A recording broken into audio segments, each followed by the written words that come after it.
अभी राज्य महिला आयोग का जो नया दायित्व मिला है, विधिवत पदभार ग्रहण बाकी है, लेकिन जो अल्प अनुभव है 1.25 साल का, उसके आधार पे कुछ निश्चित प्राथमिकताएं हैं। सबसे पहली चीज़ मुझे लगती है कि एक विकेंद्रीकृत कार्य योजना की आवश्यकता है। हम सभी जानते हैं कि छत्तीसगढ़ विविधताएं लिए हुए हैं, चाहे सांस्कृतिक रूप से हम बात करें, अलग अलग समाज के लोग हैं, भौगोलिक रूप से हम बात करें, तो इसके लिए मुझे लगता है 5 संभाग की और 27 जो ज़िले हैं, इनमें किन इंडिकेटर्स पे महिलाओं के विरुद्ध जो अपराध हैं या जो मामले हैं, उनको लेके एक पहले समीक्षा और उसके बाद में एक ब्लैंकेट अप्रोच को हटाते हुए कि एक तरह की कार्य योजना की हम बात ना करें। जिन जिलों में टोनी प्रताड़ना के केसेस ज़्यादा हैं, जिन जिलों में बाल विवाह के केसेस ज़्यादा हैं, तो वहाँ हम उस पर काम करेंगे। जहाँ पे हॉस्टल्स को लेके कुछ दिक्कतें हम देख रहे हैं लगातार आ रही हैं, तो ऐसे क्षेत्र जो सुदूर हैं, जहाँ बालिकाएँ हैं छात्रावास में, चाहे स्कूल के हों या कॉलेज के, तो वो एक विषय रहेगा। और इसके अलावा एक माननीय मुख्यमंत्री जी से सैद्धांतिक स्वीकृति मिल चुकी है जेंडर प्रहरी कार्यक्रम को। ये 16 साल से 25 साल के युवाओं के बीच में जो लिंग आधारित भेदभाव है, उसको लेके ही सारी समस्याएं होती हैं। चाहे हम बात करें किसी तरह के अपराध की, शोषण की, या जो सेक्सुअल असॉल्ट की हम बात करें, तो शारीरिक भिन्नता को सामाजिक भिन्नता का जो जामा पहनाया गया है, उसके खिलाफ एक बड़ी मुहिम इस वर्ष राज्य महिला आयोग शुरू करेगा, जो जेंडर समता प्रहरी के नाम से होगा। तो फिलहाल यही है, ये नीतिगत निर्णय तय होता है और निश्चित ही ये दायित्व तीसरी चौथी बार बिलासपुर को मिला है।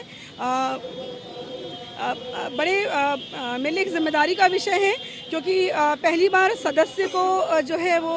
अध्यक्ष का दायित्व दिया गया है, तो निश्चित ही बहुत सी अपेक्षाएं हैं और पद के साथ न्याय करने का प्रयास रहेगा।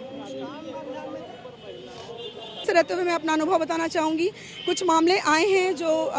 अलग अलग राजनीतिक दल के लोगों से हैं, तो मैं आपके माध्यम से ये चीज़ बोलना चाहूँगी कि उनमें जो कार्यवाही, जो एक प्रक्रिया होती है, आयोग की जो प्रक्रिया होती है कि केस रजिस्ट्रेशन से लेकर उसका प्रतिवेदन, जांच प्रतिवेदन के लिए लिखना, सम्मन भेजना, सुनवाई की प्रक्रिया, वो सारा उस प्रक्रिया को फॉलो कर रहे हैं। बिल्कुल, चंद्राकर जी के मामले में जो है ऑलरेडी राज्य महिला आयोग ने उस मामले पे जो है वो 2 बार प्रतिवेदन के लिए किया है। जो पीड़िता हैं उनसे बातचीत आयोग की हुई है, और जो वहाँ आंतरिक शिकायत समिति है उनसे एक डिटेल रिपोर्ट, क्योंकि अभी तक विशाखा गाइडलाइन थी तो ऐसी कोई समितियाँ नहीं थी, लेकिन 2013 से कानून आया है और आंतरिक शिकायत समितियों को बलशाली करना, उनको स्ट्रेंथनिंग करना, क्योंकि एक एक मामले को लेके आयोग सिर्फ जाए, इससे ज़्यादा आवश्यक है कि जो आंतरिक शिकायत समिति बनी है उनको हम सुदृढ़ीकरण करें।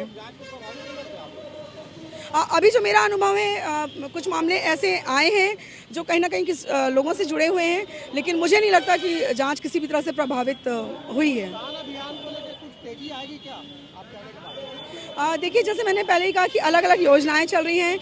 कुछ स्वास्थ्य को लेकर है, कुछ जो है अत्याचार है उसको लेके है, कुछ शिक्षा को लेके है। लेकिन जो इंडिकेटर्स अच्छे हैं, जैसे अभी आपने देखा होगा कि राष्ट्रीय स्तर पे बेटी बचाओ बेटी पढ़ाओ चल रहा है, तो 100 जिले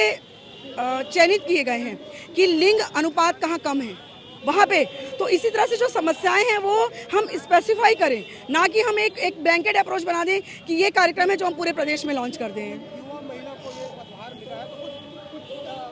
महिलाओं को लेके, स्किल को लेके या और किसी प्रकार का? बिल्कुल, मैं बताना चाहूँगी कि राज्य महिला आयोग में ऐसा प्रावधान है कि हम लोग उप समितियाँ और टास्क फोर्स का निर्माण कर सकते हैं, और इसकी पहल हम लोगों ने की भी है। लेकिन ये एक बड़ी चीज़ है जो ज़्यादा प्रभावशाली ढंग से काम करने में सहायक होगी। तो मुझे लगता है महिला अदालत से 3000 महिलाओं को जोड़ना और विभिन्न मुद्दों पे राज्य महिला आयोग का राज्य स्तर पे टास्क फोर्स का निर्माण, ताकि जो विदुषी महिलाएं हैं, यूनिवर्सिटीज़ में महिलाएं हैं, कुछ चिकित्सक महिलाएं हैं, कुछ मीडिया में महिलाएं जिनके अपने अनुभव हैं, तो उनके अनुभव का लाभ सीधा आयोग को और प्रदेश की महिलाओं को मिले, इसके लिए।